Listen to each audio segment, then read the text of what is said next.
कहानी शुरू होती है। पुरानी हवेली का राज। एक छोटी सी बस्ती के किनारे एक पुरानी हवेली खड़ी थी, जो अपने अंदर कई पुरानी कहानियां और राज छुपाए हुई थी। वक्त के साथ साथ हवेली के दरवाजे और दीवारें पुरानी हो गई थी, लेकिन इसकी खामोशी में अब भी एक अजीब सी गुनगुनाहट थी, जैसे ये जमीन से उतनी पुरानी हो जितना समंदर से चांद का रिश्ता। बस्ती के लोग इस हवेली को दूर से देखते, लेकिन कोई उसके पास जाने की हिम्मत नहीं करता। एक नया श्री रोहित, जो एक साइकियाट्रिस्ट था, अपने काम की तलाश में इस शहर आया था।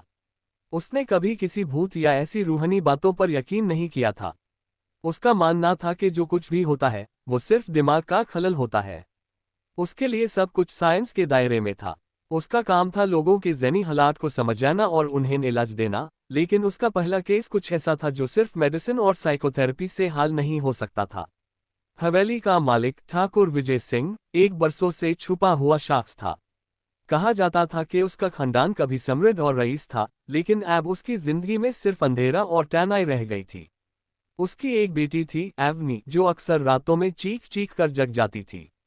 हर रात वो कुछ ऐसे सपने देखती थी जो जिंदा से ज्यादा अजीब और डरावने लगते थे। सपने में एक औरत का छाया उसका पीछा करती, उससे बुलाती और उससे कहीं दूर ले जाने की कोशिश करती।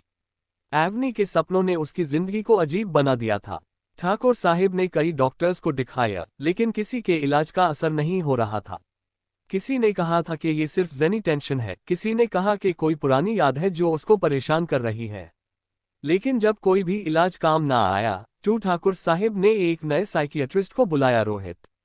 रोहित को अपनी काबिलियत पर पूरा भरोसा था। उसने इस केस को सिर्फ एक मेडिकल प्रॉब्लम के रूप में देखा। रोहित का ये पहला केस था इस शहर में, और जब उसने ठाकुर साहिब के बुलावा सुनना, तो वो बिना सोचे समझे इस केस को लेने के लिए तैयार हो गया। उसने सोचा ये एक नॉर्मल केस होगा, जैसे और केस होते हैं, एक ऐसा केस जहां उसको सिर्फ ज़हनी इलाज करना होगा और सब कुछ ठीक हो जाएगा। हवेली के अंदर कदम रखते हाय रोहित को एक अजीब सी ठंडक महसूस हुई। उसने अपनी आंखों से देखा कि दीवारें पुरानी हो चुकी थी, जैसे सालों से किसी ने उन्हें हाथ नहीं लगाया था। हवेली के अंदर एक खामोशी थी जो वक़्त के साथ और गहरी होती जा रही थी। दीवार पर लटकी हुई पुरानी तस्वीरें, चांद, पुराने लैंप और घड़ी के नीचे छिपी हुई धूल, सब कुछ असराज भरी जगह का एहसास डायलेक्ट थे। ठाकुर साहिब ने उसका स्वागत किया और उससे बैठने को कहा। ठाकुर साहिब की आंखों में थकान और तनाव थी। उन्होंने रोहित को पूरी कहानी सुनाई, कैसे एवनी दिन ब दिन अपने आप से दूर होती जा रही थी, कैसे उसके सपने और रातों की चीखें उसके ज़हनी हेल को ख़त्म कर रही थी।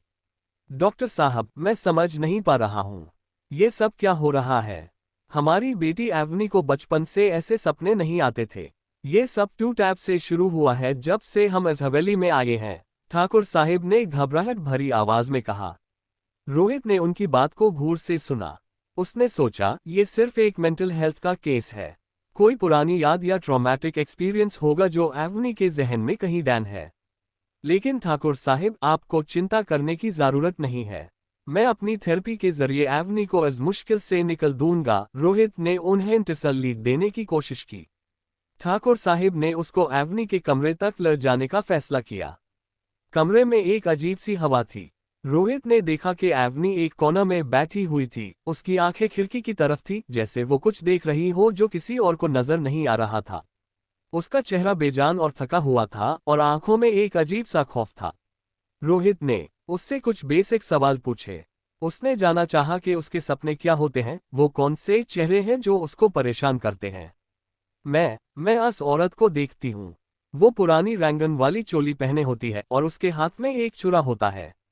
उसके चेहरे पर खौफ नहीं, एक अजीब सी मुस्कान होती है, जैसे वो मुझसे कुछ कहना चाहती हो, लेकिन मैं समझ नहीं पाती, एवनी ने डरी हुई आवाज में कहा। रोहित को पहली दफा ये समझ नहीं आया कि ये सिर्फ इमेजिनेशन का खेल है या कुछ और। उसने फिर भी अपने साइंस पर भरोसा किया। एवनी, तुम्हारे सपने सिर्फ तुम्हारे दिमाग की तस्वीर हैं। तुम्हें लगता है कि ये सब सच है, लेकिन ये सिर्फ तुम्हारे जहन का खेल है। तुम खुद को ये यकीन दिलाओ कि ये सब झूठ है और धीरे धीरे ये सपने खत्म हो जाएंगे, रोहित ने समझाया। लेकिन जब रात हुई और रोहित ने वहां कुछ वक्त गुजारा, तो उसने भी कुछ अजीब महसूस किया। रात के अंधेरे में जब सब कुछ खामोश हो गया था, रोहित को एक अजनबी सी आवाज सुनाई दी, जैसे कोई चीज जमीन पर घिसक रही हो। उसने अपनी आंखें खोली और खिड़की के पास जाके देखा, लेकिन वहां कोई नहीं था। फिर उसने एवनी के कमरे की तरफ देखा। एवनी वहां नहीं थी। जब रोहित ने एवनी को हवेली के एक पुराने हिस्से में देखा तो उसका जहन हिल गया। एवनी एक पुरानी छतरी के नीचे बैठी थी और उसके सामने एक पुरानी तस्वीर थी, मंजुलिका की तस्वीर। रोहित ने एवनी को उठाकर वापस उसके कमरे में ले जाने की कोशिश की, लेकिन इस वक्त उसने महसूस किया कि ये कोई आम केस नहीं है। ये हवेली अपने अंदर एक पुराना राज छुपाए बैठी है, मंजुलिका की वापसी। जब रोहित ने एवनी को उस पुरानी छतरी के नीचे देखा तो एक अजीब सी घबराहट उसके दिल में दौड़ गई। उसने एवनी को वहां से उठाने की कोशिश की, लेकिन एवनी जैसे किसी ट्रांस में थी, अपनी जगह से हिलने को तैयार नहीं थी। उसका चेहरा सफेद हो चुका था, आंखें एक हाय नुक्ते पर टिक गई थी, एक पुरानी तस्वीर पर जो छतरी के सामने लटकी थी। ये तस्वीर थी मंजुलिका की, जो इस हवेली के पिछले राज का एक हिस्सा थी और जिसका जिक्र ठाकुर साहिब ने कभी नहीं किया था। मंजुलिका का नाम सुनते हाय पुरानी कहानियां जिंदा हो जाती थी। बस्ती के पुराने लोग कहते थे कि मंजुलिका एक कथक डांसर थी जो बरसों पहले इस हवेली में अपनी जिंदगी के आखिरी पल गुजार चुकी थी। उसका प्यार अधूरा था और मौत खौफनाक। कहा जाता था कि मंजुलिका का प्यार उसको बर्बाद कर गया था। उसकी रूह अब भी इस हवेली के छोटे से हाइज में कैद थी, अपने प्यार और इंतकाम के इंतजार में। रोहित ने एवनी को जोर लगाकर उठाया और उसको वापस कमरे तक ले गया। लेकिन इस रात के बाद रोहित को लगने लगा कि ये केस सिर्फ एक ज़हनी बीमारी का नहीं था। ये कुछ और था, कुछ ज्यादा गहरा और रूहानी। अगली सुबह ठाकुर साहिब ने जब एवनी की हालत देखी तो उनकी आंखों में आंसू भर आए। डॉक्टर साहब, ये सब क्या हो रहा है? पहले सिर्फ सपने थे, लेकिन अब एवनी हवेली के ऐसे हिस्से में जा रही है जहां हमने कभी उसको पहले नहीं देखा। ये तस्वीर, ये मंजुलिका का राज आखिर क्या है? ठाकुर साहिब के चेहरे पर डर और उलझन थी। रोहित, जो अब तक सिर्फ अपने इल्म पर भरोसा करता था, अब एक दुरहे पर खड़ा था। उसके जहन में भी शक होने लगा था कि इस पुरानी हवेली में कुछ ऐसा है जो उसके समझ से परे है। लेकिन उसने अपने साइंस को एक तरफ रखा नहीं था। उसके लिए अब भी ये सब कुछ सिर्फ एवनी के दिमाग का एक खेल था। लेकिन कुछ तो ऐसा था जो उससे खुद भी महसूस होने लगा था। रोहित ने फैसला किया कि वो हवेली के बारे में और जानने की कोशिश करेगा। उसने ठाकुर साहिब से पूछो, आपको मंजुलिका के बारे में क्या मालूम है? ये तस्वीर जो एवनी देख रही थी, इसका कोई राज है जो आप हमें नहीं बता रहे? ठाकुर साहिब ने थोड़ा रुक कर कहा, ये तस्वीर मेरी दादी की है। मंजुलिका उनका असली नाम था, लेकिन जब से उनका वफात हुआ तब से ये तस्वीर यहाँ लगी हुई है। लेकिन मेरे बचपन से अब तक मैंने कभी ये नहीं सोचा था कि एवनी का इस तस्वीर से कोई रिश्ता हो सकता है। रोहित को ये बात कुछ अजीब लगी। दादी और एक रूह का रिश्ता, ये कैसे हो सकता था? लेकिन ठाकुर साहिब की बात में कुछ ऐसा था जो किसी बड़े राज का एहसास दिलाता था। रोहित को समझ आया कि अब ये केस सिर्फ एक ज़हनी बीमारी का नहीं, बल्कि हवेली के पुराने राज का भी था। हवेली के अंदर चलते हुए रोहित ने दीवार पर और भी पुरानी तस्वीरें देखी। एक तस्वीर में एक औरत थी जो पुरानी रंगन वाली साड़ी पहने खड़ी थी और उसके चेहरे पर एक अजीब सी मुस्कान थी। उसके हाथ में एक पायल थी जो उसकी पहचान थी, मंजुलिका की पहचान। रोहित ने सोचा कि कहीं ये तस्वीरें एवनी के जहन में तस्वीरों के रूप में जिंदा हो गई होंगी और अब ये उसको सपनों में आके परेशान कर रही होंगी। उस रात रोहित ने फैसला किया कि वो पुरानी किताबें और डायरियां ढूंढेगा, जिससे उसको इस पुरानी कहानी के कुछ राज मिल सकें। ठाकुर साहिब ने उसको एक पुराना संदूक दिखाया जो हवेली के अंदर था। संदूक पुरानी लकड़ी का था, उसके ऊपर धूल जम चुकी थी। ठाकुर साहिब ने कहा, ये मेरी दादी के जमाने का है। इसमें पुरानी यादें और डायरियां हैं। शायद इनमें कुछ ऐसा हो जो आपके काम का हो। रोहित ने संदूक को खोला। अंदर कई पुरानी किताबें थी और एक डायरी जो एक पुराने कपड़े में बांधी हुई थी। उसने डायरी को उठाया और धीरे से उसका पहला पन्ना खोला। डायरी के पहले सफ़ी पर लिखा था, मैं मंजुलिका हूँ। मेरा प्यार अधूरा रहा और मेरी जिंदगी भी, लेकिन मैं वापस आई हूँ। जो मुझसे छोड़ा गया मैं उससे वापस लूंगी। मेरा इंतजार करना। रोहित ने डायरी के अल्फाज पढ़कर एक पल के लिए चुप हो गया। ये डायरी उस औरत की थी जिसको सब सिर्फ एक पुरानी कहानी समझते थे, लेकिन अब ये सचमुच जिंदा हो गई थी। डायरी के हर पन्ना एक पुरानी कहानी को जिंदा कर रहा था। मंजुलिका का प्यार, उसका इंतकाम और उसका कत्ल, सब कुछ लिखा था इस डायरी में। रोहित को ये समझ में आया कि एवनी सिर्फ इस हवेली के इंतकाम का एक जरिया बन रही थी। मंजुलिका के राज को खोलना, उसके बदले को समझना अब जरूरी था।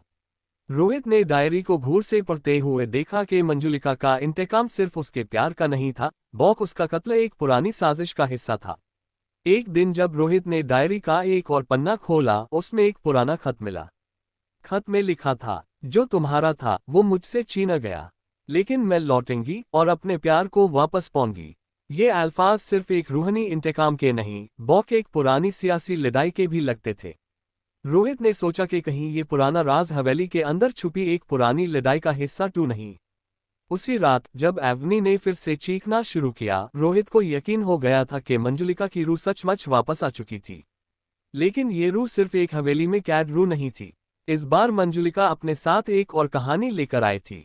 उसके कत्ल के पीछे जो लोग थे वो अब भी जिंदा थे और उसका इंतकाम अब तक पूरा नहीं हुआ था। मंजुलिका की वापसी सिर्फ एक पुरानी तस्वीर का जिंदा होना नहीं था। ये वापसी एक बड़े राज का, एक पुरानी सियासत का और एक अधूरे प्यार का था। एवनी का खौफ। रात की अंधेरी चादर ने हवेली को घायल हुआ था और सब कुछ खामोश था। लेकिन इसी खामोशी में सिर्फ एवनी की चीखें थी जो हवाओं में उड़ान भर रही थी। उसका चेहरा पेल हुए था और आंखें दर्द से भरी थी। रोहित, जो उसका डॉक्टर और दोस्त भी था, उसकी तरफ चला आया। एवनी, क्या हुआ? तुम्हें क्या दिखाई दिया? उसने पूछो। उसकी आवाज में चिंता थी। एवनी ने अपने हाथ से अपने चेहरे को ढक लेते हुए कहा, वो औरत मुझे बुला रही है। उसकी आंखें गम से भरी हैं, लेकिन उसकी मुस्कुराहट में खौफ है। उसकी बातें सुनकर रोहित का दिल धड़क गया।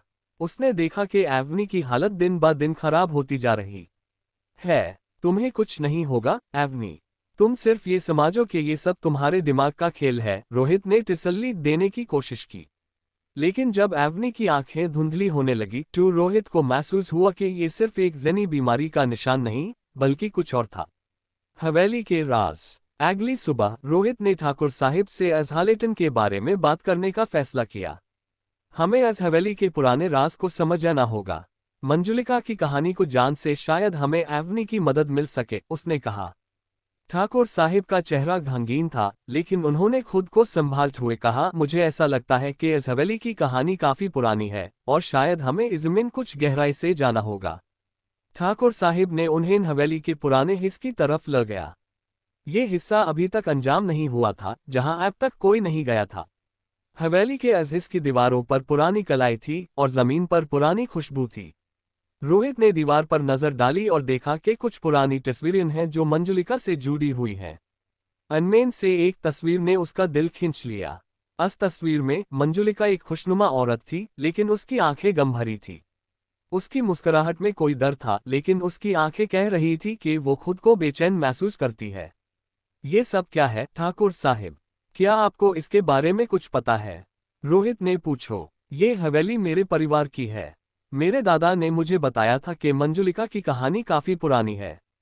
उन्होंने एक बार कहा था कि वो किसी के प्यार के लिए अपनी जान देने के लिए तैयार थी, लेकिन उसका प्यार उससे छोड़ गया। इसलिए उसकी रूह इस हवेली में कैद हो गई, ठाकुर साहिब ने बताया। रोहित ने देखा कि दीवारों पर पुरानी लिखाई है जो कहानियां सुना रही है। आपको पता है कि ये लिखाई क्या कहती है? रोहित ने पूछो। ये सब मंजुलिका की कहानियां हैं। ये कहानियां सिर्फ इस हवेली के लोगों तक हाय नहीं, बल्कि इस बस्ती तक भी पहुंची हैं। कहा जाता है कि जो भी इस हवेली में आता है, उसकी जिंदगी कुछ और ही हो जाती है। और अब एवनी इस सब में फांसी हुई है, ठाकुर साहिब ने कहा। रोहित को महसूस हुआ कि ये सिर्फ एक कहानी नहीं, बल्कि एक जिंदगी का मामला है। उसने सोचा कि मंजुलिका के राज को खोलना, उसके दुख को समझना अब जरूरी था। खुद को त्यागना। आज रात को जब सब कुछ खामोश होगा, रोहित ने फैसला किया कि वो खुद मंजुलिका से बात करेगा। उसने सोचा, शायद मुझे उसकी रूह से समझने की जरूरत है। शायद मुझे उसके दुख को समझना होगा। रात आई और सब कुछ अंधेरन में खो गया। हवेली के अंदर एक अलग सी हवा थी। रोहित ने एवनी को संभलने के लिए बुलाया। एवनी, मुझे कुछ करना है। तुम्हें मेरे साथ चलना होगा। हम मंजुलिका से बात करेंगे, रोहित ने कहा। एवनी थोड़ी घबराए, लेकिन उसने अपने आप पर यकीन करते हुए कहा, ठीक है डॉक्टर, मैं आपके साथ रहूंगी। रोहित ने एक पुरानी छतरी की तरफ देखा, जहां उसने देखा था कि एवनी वहां खुद हाय चली गई थी। वो छतरी मंजुलिका के राज का एक हिस्सा थी। रोहित और एवनी ने मिलकर छतरी के पास जाने का फैसला किया। छतरी के अंदर कांधा छोटा था, लेकिन उनके दिल में एक अजीब सी बेचैनी थी। छतरी के अंदर उन्होंने देखा कि मंजुलिका की तस्वीर वहां और भी निखरी हुई थी। एवनी, क्या तुम महसूस करती हो कि वो यहाँ है? रोहित ने पूछो। हाँ, मुझे लगा कि वो मुझे बुला रही है, जैसे वो मुझे कह रही हो कि आओ, मैं तुम्हें अपने राज बताऊंगी, एवनी ने कहा।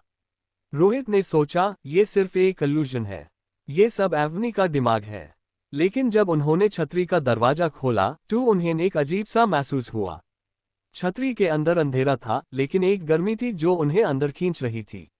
वहां पे एक पुरानी घंटी थी जो खुद हाय बजती जा रही थी। एवनी का दिल धड़क रहा था। ये क्या है, डॉक्टर? मुझे डर लग रहा है, उसने कहा। तुम्हें डर नहीं लगना चाहिए, एवनी। हम सिर्फ ये देख रहे हैं कि क्या होता है, रोहित ने कहा। जैसे हाय उन्होंने छतरी के अंदर कदम रखा, एक पुरानी खुशबू उनके आसपास घूम लगी। खुशबू इतनी ताजगी भरी थी कि उन्होंने अपने आसपास का सारा खौफ भूल गया। सडनली एक अंधेरी सी आवाज उन्होंने सुनी। तुम्हें क्या चाहिए? एवनी थक गई थी, लेकिन उसकी आंखें अब भी चमक रही थी। क्या आप मंजुलिका हैं? उसने पूछा। मैं वही हूँ जिसकी कहानी तुम सुनते आए हो। तुम्हें समझना है कि मैं क्यों वापस आए हूँ, आवाज ने कहा। रोहित ने एवनी की तरफ देखा। एवनी, ये सिर्फ एक रूह का खेल है। तुम्हें उससे दूर रहना चाहिए। लेकिन एवनी की आंखें अब भी उस खुशबू से भरी थी जो मंजुलिका से जुड़ी हुई थी। मैं आपकी मदद करना चाहती हूँ। क्या आप मुझे समझ सकती हैं? एवनी ने कहा। आवाज ने कुछ देर तक चुप रहकर कहा, मैं यहाँ सिर्फ एक कारण से हूँ। तुम्हें मेरे प्यार का राज समझना होगा। मेरा प्यार मुझे छोड़ गया और अब मैं यहाँ हूँ, इस हवेली में, अपने दुख को जीने के लिए। रोहित ने देखा कि एवनी की आंखें अब भी चमकती हैं, लेकिन इनमें एक अजीब सा डर भी है। एवनी, ये सिर्फ एक रूह की कहानी है। हमें इससे दूर रहना होगा, उसने कहा। एवनी ने गंभीर आवाज में कहा, लेकिन मुझे समझ नहीं आ रहा। क्या आप मेरे साथ रहेंगी? आवाज ने कहा, तुम्हें समझना होगा कि प्यार और इंतकाम कभी खत्म नहीं होता। मेरा इंतकाम अभी भी अधूरा है, और जब तक ये अधूरा है तब तक मैं इस हवेली में कैद रहूंगी। रोहित ने सोचा, ये सब बहुत कॉम्प्लेक्स है। इसका खत्म होना जरूरी है। उसने एवनी की तरफ देखा, जो अब भी गमगीन थी। एवनी, क्या तुम तैयार हो इस कहानी का सामना करने के लिए? एवनी ने सिर हिलाया, लेकिन उसकी आंखें अब भी डर से भरी थी। मैं तैयार हूं, लेकिन मुझे आपकी मदद चाहिए। क्या आप मेरे साथ रहेंगे? रोहित ने उसकी आंखें देखती हुई कहा, हाँ, मैं तुम्हारे साथ हूं। हम मंजुलिका के राज को समझकर इस कहानी को खत्म करेंगे। रोहित और एवनी ने मिलकर यह तय किया कि वो मंजुलिका के दुख को समझकर उसकी रूह को शांति देने की कोशिश करेंगे। जब तक ये दुख दूर नहीं होगा, तब तक मंजुलिका की रूह इस हवेली में खुद को नहीं भुला पाएगी। रात का अंधेरा उनके आसपास घूम रहा था, लेकिन अब उनके दिलों में एक नए जज्ब की झलक थी। एवनी, हम इस कहानी का अंत लिखेंगे।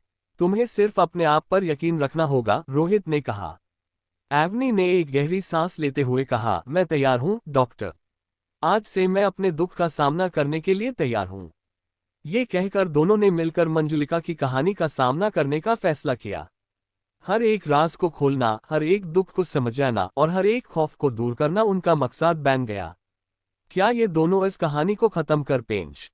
क्या एवनी मंजुलिका के राज को समझकर अपने खौफ से आजाद हो पाएगी? ये सब समझना अब उनकी कोशिश थी, जो एक नई कहानी का आगाज थी। मंजुलिका की कहानी। रोहित और एवनी ने मिलकर मंजुलिका की कहानी का सामना करने का फैसला किया था, लेकिन उन्हें ये नहीं पता था कि ये उनकी जिंदगी का सबसे कठिन समय बनने वाला था। रात के अंधेरे में, जब सब कुछ खामोश था, उन्होंने हवेली के पुराने हिस्से की तरफ कदम बढ़ाया। छतरी के अंदर पुरानी खुशबू अब भी उन्हें महसूस हो रही थी। ये सब कुछ अजीब है, एवनी ने कहा। क्या तुम्हें लगता है कि हम यहाँ से कुछ समझ पाएंगे? एवनी, हमें इस कहानी को खोलने के लिए सब कुछ देखना होगा। हमारे पास सिर्फ एक मौका है, रोहित ने कहा। उनका जज्बा उन्हें आगे बढ़ाने की ताकत दे रहा था। हवेली का अंधेरा उनके लिए एक ऐसा छांव बन रहा था जहां से निकलने का कोई रास्ता नहीं था। पर यही उनकी हिम्मत थी और उनकी कोशिश थी कि वो मंजुलिका के राज को खोल पाएं। आओ, हम उस कमरे में चलते हैं जहां मंजुलिका की तस्वीर है, रोहित ने कहा। कमरे में जाते हाय उन्होंने देखा कि दीवारों पर पुरानी तस्वीरें लगी हुई थी। हर तस्वीर में मंजुलिका का चेहरा था, पर हर एक तस्वीर में उसकी मुस्कुराहट अलग थी। ये सब मुझे बहुत अजीब लग रहा है, एवनी ने कहा। जैसे ये तस्वीरें मेरे दिमाग में घुस रही हैं। रोहित ने एक तस्वीर के पास जाकर देखा। ये देखो, इस तस्वीर में मंजुलिका का चेहरा काफी उदास है। क्या ये दुख उसकी कहानी का हिस्सा है? एवनी ने तस्वीर को घूर से देखा। मुझे लगता है कि इसकी मुस्कुराहट के पीछे कोई दर्द छुपा है। जैसे ये कह रही हो कि मैं खुश हूं, लेकिन दिल में कुछ और है, उसने कहा। ये कहानी बहुत पुरानी है। हमें इसका राज समझना होगा, रोहित ने कहा। उसने एक पुरानी किताब देखी जो कमरे के एक कोने में रखी थी। चलो इस किताब को देखते हैं। शायद इसमें कुछ राज छुपा हो। पुरानी किताब का राज। रोहित ने किताब को खोला और उसकी पेजेस को पढ़ने लगा। ये किताब मंजुलिका के बारे में है। कहा जाता है कि वो एक खूबसूरत लड़की थी, लेकिन उसका प्यार उससे छोड़ गया। उसने अपने प्यार के लिए सब कुछ त्याग दिया, लेकिन फिर भी उसकी जिंदगी में दुख हाय दुख रहा, उसने कहा। एवनी की आंखें चमक गई। तो क्या मंजुलिका का प्यार किसी और के साथ था? क्या उसका प्यार उसका दुख था? रोहित ने हाँ में सर हिलाया। हाँ, ये सब कुछ कह रहा है। इस किताब में एक और कहानी है जिसमें कहा गया है कि उसने अपने प्यार के लिए खुद को कैद कर लिया। वो अब इस हवेली में है और उसका दर्द अब तक खत्म नहीं हुआ। एवनी का दिल धड़क गया। तो क्या इसका मतलब है कि मंजुलिका अब भी अपने प्यार का इंतजार कर रही है? क्या उसकी रूह सिर्फ इसलिए कैद है? शायद, लेकिन हमारा काम अब इस दर्द को खत्म करना है। हमें मंजुलिका की रूह को शांति देनी होगी, रोहित ने कहा।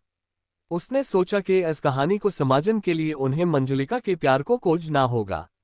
मंजुलिका का प्यार। जब तक उन्होंने किताब पढ़ते रहे, तब तक उन्होंने देखा कि हवेली का अंधेरा और भी गहरा होता जा रहा है। एवनी ने एक पुरानी घंटी देखी जो उन्हें मंजुलिका के दर्द की याद दिलाती थी। ये घंटी तो मंजुलिका के प्यार की निशानी है, एवनी ने कहा। शायद इसकी कहानी भी इस घंटी से जुड़ी हुई है। रोहित ने घंटी को उठाया और देखा कि इस पर कुछ पुरानी लिखाई है।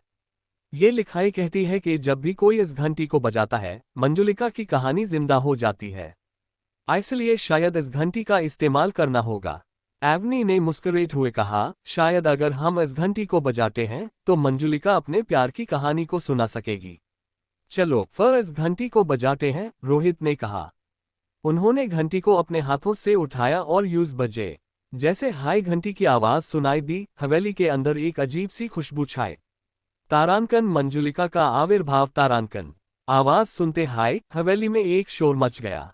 एवनी और रोहित ने देखा कि एक रोशनी की किरण उनके सामने आए। रोशनी ने धीरे धीरे एक औरत का रूप धारण किया। तुम लोगों ने मुझे याद किया, उसने कहा। उसका चेहरा खूबसूरत था, लेकिन उसकी आंखें गम भरी थी। तुम मंजुलिका हो? एवनी ने पूछा, उसकी आंखें चमकती थी। हाँ, मैं मंजुलिका हूँ। तुम दोनों ने मुझे याद किया, इसलिए मैं यहाँ आई हूँ, उसने कहा। मेरे प्यार की कहानी अब तक खत्म नहीं हुई है। मेरा इंतजार अब तक खत्म नहीं हुआ है। एवनी का दिल धड़क गया। क्या आप अपने प्यार के बारे में हमें बता सकती हैं? क्या हम आपकी मदद कर सकते हैं? मंजुलिका ने गंभीर आवाज में कहा, मैंने अपने प्यार के लिए अपनी जान दी, लेकिन वो मुझे भूल गया। इसलिए मैं इस हवेली में कैद हो गई।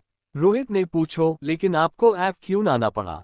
क्या कुछ हुआ है? मैं अपने दुख से आज़ाद होना चाहती हूँ, लेकिन मेरी कहानी अभी तक अधूरी है।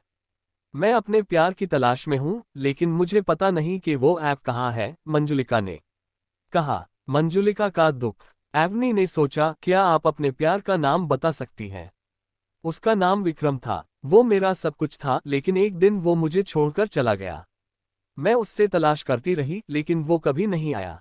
अब मुझे ये हवेली और इस दर्द से आज़ाद होना है, मंजुलिका ने कहा। रोहित ने कहा, अगर आपको अपने प्यार की तलाश है, तो हमें विक्रम को ढूंढना होगा। शायद वो ऐप भी इस बस्ती में है। वही तो मेरा सबसे बड़ा दुख है। मुझे ऐप भी उसकी तलाश है, मंजुलिका ने कहा। उसकी आंखें गम से भरी थी और उसका चेहरा उदास था। एवनी ने कहा, तो क्या आप हमारे साथ चलेंगी? हम आपको आपके प्यार तक पहुंचने की कोशिश करेंगे। मंजुलिका ने कुछ देर तक सोचने के बाद कहा, अगर तुम मेरे दर्द को समझोगे तो शायद मैं अपने प्यार तक पहुंच सकूं। रोहित और एवनी ने मिलकर फैसला किया कि वो मंजुलिका की मदद करने का पूरा प्रयास करेंगे। सफर की तैयारी। जब सब कुछ तय हो गया, उन्होंने मंजुलिका से कहा, हम अभी जाते हैं।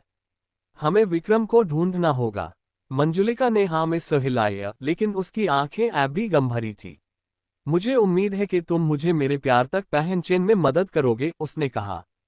हम तुम्हें कभी अकेली नहीं होने देंगे, मैन जुलिका। तुम्हारा दर्द हमारे दर्द है, एवनी ने कहा। रोहित ने कहा, चलो हम सब मिलकर इस सफर पर चलते हैं। ये हमारे लिए एक नया आगाज है। जैसे हाय वो तैयार हुए, एक नए जैज़ से उन्होंने हवेली से बाहर निकलने का फैसला किया। मंजुलिका के साथ उनकी कहानी अब नए रास्ते पर चल रही थी। क्या उन्हें विक्रम मिल पाएगा? क्या मंजुलिका का दर्द खत्म होगा? ये सब अब उनका नया सफर था, जहां वो दर्द और प्यार की कहानी को समझने वाले थे। हवेली का अंधेरा अब उन्हें महसूस नहीं हो रहा था। उनकी हिम्मत और जुनून उन्हें आगे ले जा रही थी। यही उनका नया सफर था, जहां उन्हें मंजुलिका के प्यार की तलाश थी। उन्होंने तय किया कि अब कुछ भी हो, वो मंजुलिका को उसके प्यार तक जरूर पहुंचाएंगे। विक्रम की तलाश। रोहित, एवनी और मंजुलिका ने मिलकर ये तय किया कि वो विक्रम की तलाश में निकलेंगे। ए फ्लैट उनके दिलों में एक नए जज्ब की झलक थी। मंजुलिका के दर्द को समझने की कोशिश में उन्होंने सोचा कि उन्हें पहले बस्ती के लोगों से बात करनी होगी। शायद कोई उन्हें विक्रम के बारे में कुछ बता सके। जब वो हवेली से बाहर निकले, रात का अंधेरा उनके साथ था, लेकिन उनका जज्बा उन्हें अंधेरे से दूर ले जा रहा था। चलो पहले हम बस्ती के चक्कर लगाते हैं, शायद हमें कोई पिस्टल मिल जाए, रोहित ने कहा। वैसा मुझे इस बस्ती के लोगों से बात करने का डर लगता है। क्या अगर उन्होंने मुझे देखा तो? एवनी ने कुछ घबराहट के साथ कहा। डर मत एवनी, हम सब मिलकर काम करेंगे। मंजुलिका की कहानी का सफर अब हमारे साथ है, और सबसे जरूरी है कि हम मंजुलिका के प्यार की तलाश करें, रोहित ने तसल्ली दी। जब उन्होंने बस्ती की तरफ कदम बढ़ाया, उनके आसपास के लोगों की आंखें उन्हें घूर से देख रही थी। उन्होंने अपने मन में ये सोचा कि क्या लोग उन्हें मंजुलिका के प्यार के बारे में कुछ बता सकते हैं। पहला संपर्क। उन्होंने पहले एक चाय की दुकान पर रुख किया, जहां कुछ लोग बैठे थे और चाय पी रहे थे। रोहित ने अनमेन से एक आदमी से कहा, भाई क्या आप हमें विक्रम के बारे में कुछ बता सकते हैं? हम उसकी तलाश कर रहे हैं। ऐसा तो कुछ सुना है, लेकिन ये भी सुना है कि वो कहीं चला गया है, उस आदमी ने कहा।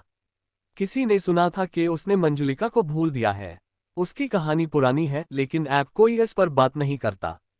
एवनी की आंखें चमक गई। क्या आप जानते हैं कि वो कहाँ गया है? वो कहीं और है, पर इस बस्ती के लोगों को उसके बारे में पता है।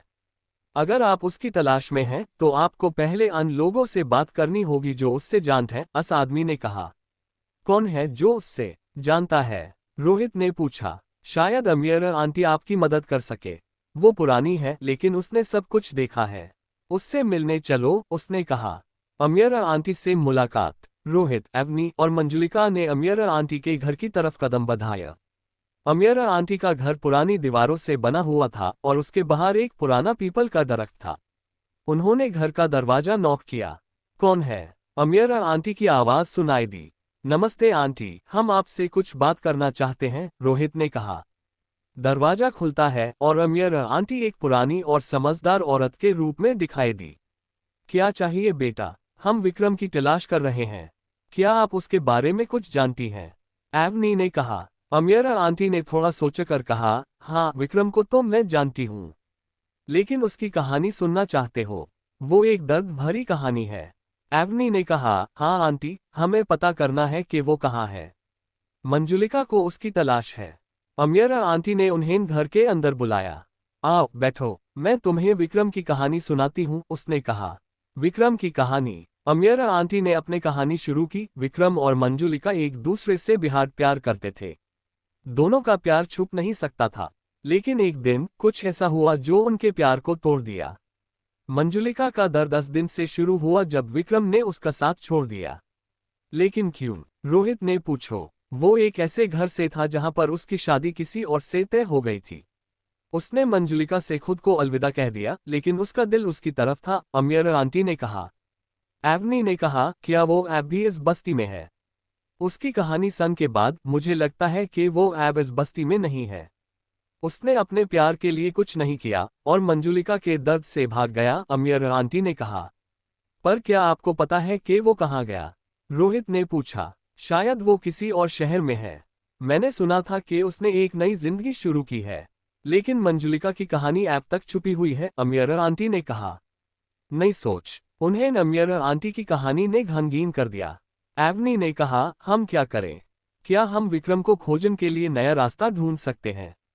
रोहित ने कहा, हाँ, हमें कुछ करना होगा।